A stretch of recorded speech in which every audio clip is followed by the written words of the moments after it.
Stage पर तशरीफ फरमा इस अजीम कारवां के कायद जनाब वामन मिश्राम साहब और मुल्क के कोने कोने से आए हुए मेरे मूल निवासी भाई और बहनों,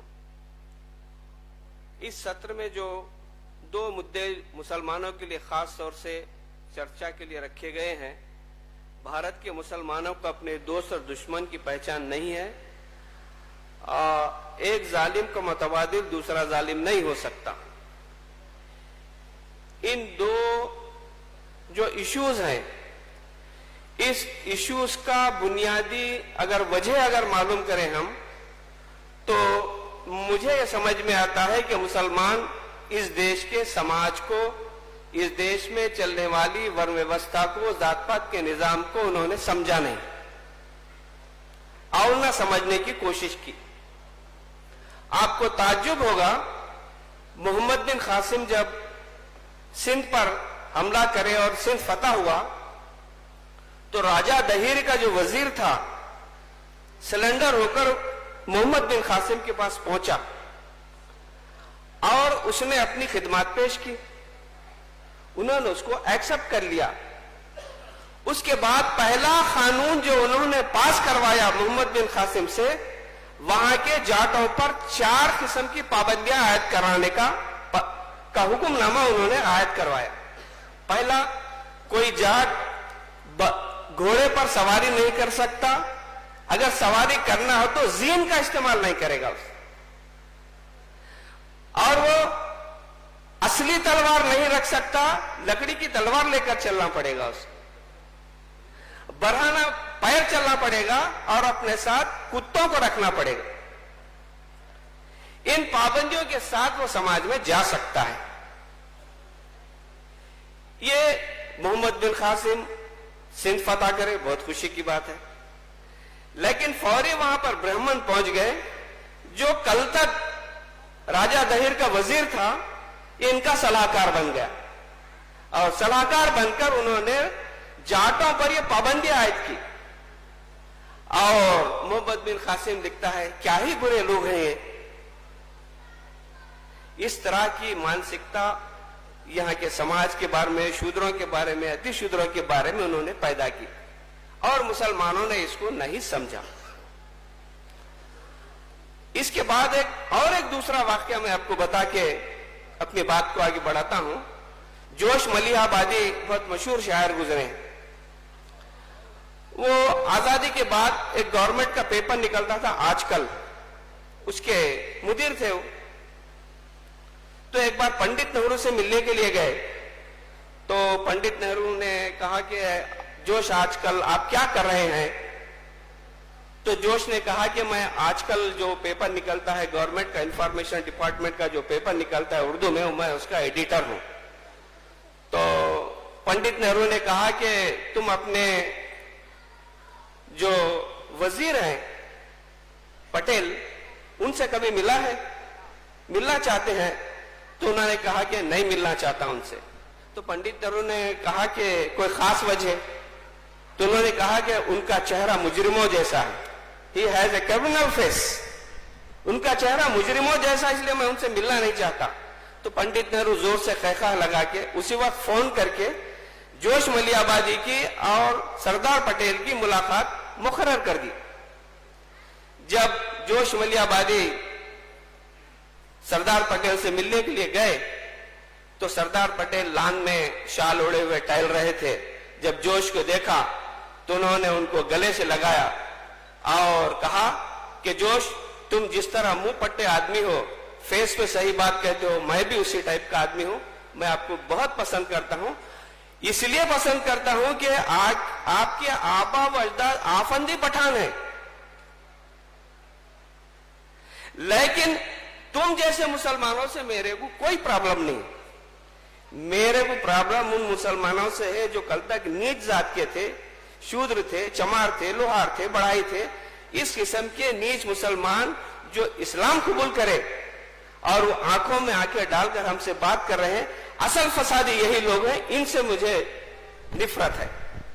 तो जोश ने कहा कि इस्लाम ऐसी तकसीम को नहीं मानता, आप ये मानते हैं कि कोई 400 साल पहले किसी का बाप चमार था तो वो चमारपन उसके अंदर रहता है क्या? इसके बाद वो बात खत्म हो गई। महाराजा पटियाला से मुलाकात मुकर्रर थी, वो टाइम खत्म हो गया, वो वापिस आ गए।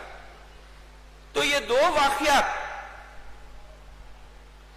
ये बताते हैं कि मुसलमान यहां के वर्ण व्यवस्था को नहीं समझा और ब्राह्मणों का जो मिजाज है मुसलमानों के बारे में और यहां के शूद्रों अति शूद्रों के बारे में उनकी जहनियत का हमको पता चलता है।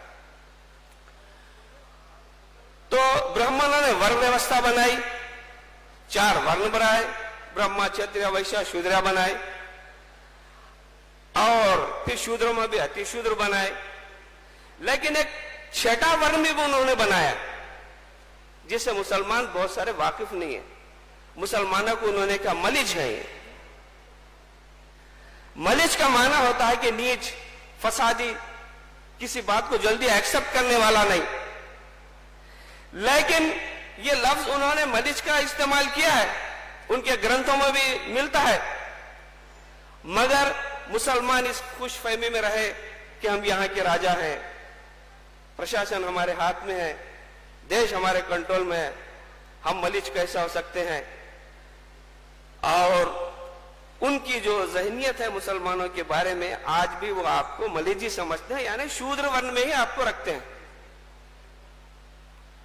लेकिन हमारे जो मुस्लिम स्कॉलर्स हैं, जो सोच-बूझ रखने वाले हैं, जिनको कौम का, मिल्लत का, मुल्क की क़ियादत का फख्र भी हासिल है और उस पर नाज भी करते हैं, लेकिन उन्होंने भारत के समाज को सही ढंग से समझने की कोशिश नहीं की, जिसकी वजह से जालिम और मजलूम को हम पहचानने में नाकाम हो गए। जिसकी वजह से आजादी के बाद एक दूसरा मसला बहुत गंभीर खड़ा हुआ। मुसलमान इस जिद में थे कि 1857 के गदर के बाद किसी तरह से क्या भी होने मुल्क आजाद होना चाहिए। उनका एक ही लक्ष्य था कि मुल्क आजाद होना चाहिए। उन्होंने आजादी के लिए कोशिश की और आंख मूंझकर कांग्रेस का साथ सहयोग देना शुरू कर दिया। सिर्फ उस जमाने में सर सैयद अहमद खां ही एक ऐसे शख्स थे जिन्होंने कहा कि ये बंगाली बाबुओं की जमात है। उन्होंने बंगाली बाबुओं का लफ्ज इस्तेमाल किया। सर सैयद ने कहा कि बंगाली बाबुओं की जमात है और मुसलमान जज्बाती कौम है, अगर तुम इनके चक्कर में जाएंगे तो वो तुम्हारे जज्बात का गलत उपयोग करके, दुरुपयोग करके आपको फिर और एक गदर करने के लिए तैयार करेंगे। तुम कटेंगे और मरेंगे, तुमको कुछ नहीं मिलेगा, आजादी उनको मिलेगी। यही बात ज्योतिराव फुले ने भी कहा, छत्रपति शिवाजी महाराज ने भी कहा। जो जागरूक लोग थे, जो समाज को समझते थे, उन्होंने तो इस एंगल से बात की। उसके बाद फिर दूसरा मसला, तीसरा मसला पैदा हो गया। मुसलमानों ने एक कौमी नजरिया, 2 कौमी नजरिए की थीरी के अंदर ऐसा उलझ के रह गए। देवबंद के जो जमीयतुल उलमा के बानी थे, उन्होंने कहा कि इस मुल्क में सिर्फ एक ही कौम रहती है और कौम मुल्क से बनता है, जबकि भारत में कौम एक कौम नहीं है। यहां पर 6447 जातें हैं, हर जात का कल्चर है, हर जात का खान पान है, हर जात का रख रखाव है, उनका भगवान अलग है, देवता अलग है, सोच अलग है, खान पान अलग है। लेकिन उन्होंने एक कौमी नजरिए की बुनियाद पर उन्होंने कहा कि इस मुल्क के अंदर सिर्फ एक कौम बसती है। तो उसके जवाब में दूसरे लोगों ने 2 कौमी नजरिया, 2 नेशन थ्योरी उन्होंने पेश की। एक कहा कि एक हिंदू है, एक मुसलमान। एक कौमी नजरिया जितना गलत था, 2 कौमी नजरिया भी उतना ही गलत था। इसलिए कि जब जो हिंदू नहीं है वो हिंदू हो गए और समाज सिर्फ 2 हिस्सों में तकसीम हो गया, हिंदू और मुसलमान, जिसकी बुनियाद पर मुसलमानों को पाकिस्तान मिला।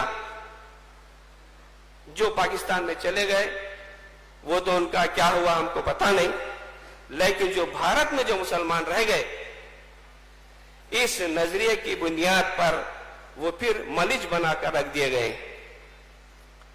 ये एक मसले को ना समझने की वजह से आज जितने मसाइल हमको पैदा हो रहे हैं, असल मसले की बुनियाद यह है कि हमने वन व्यवस्था के जात पात के निजाम को, सिस्टम को समझाना समझने की कोशिश की। जब मुल्क आजाद हुआ तो फिर मुसलमानों के पास कोई विकल्प नहीं था, ना विकल्प नहीं था, विकल्प बनाने की उन्होंने कोशिश नहीं की। आंख मूझ कर अंधा जैसा अपनी लाठी की किसी आंख वाले के हाथ में दे देता है, उसी तरह देखकर उन्होंने कांग्रेस के पीछे चलना शुरू किया। और कांग्रेस के पीछे चलते चलते 75 साल हो गए, लेकिन हमने अपनी गले में रस्सी बांधकर रस्सी एक नए दुश्मन के हाथ में दिया, जिसको कांग्रेस कहते हैं। कांग्रेस पर हमारा सेकुलर होने पर इतना यकीन और ईमान है कि जैसा कि कलमे पर जैसा हमारा ईमान है, कांग्रेस सेकुलर है, वैसा ईमान हमारा हो गया। अब आप फील्ड में जाइए, फौरी एक सवाल उसके जहन में पहले से ऑलरेडी रहता है कि कांग्रेस को इस इलेक्शन में वोट देना है, उसका मेंटली प्रिपेयर रहता। तो वो पूछता कि इस बार किसको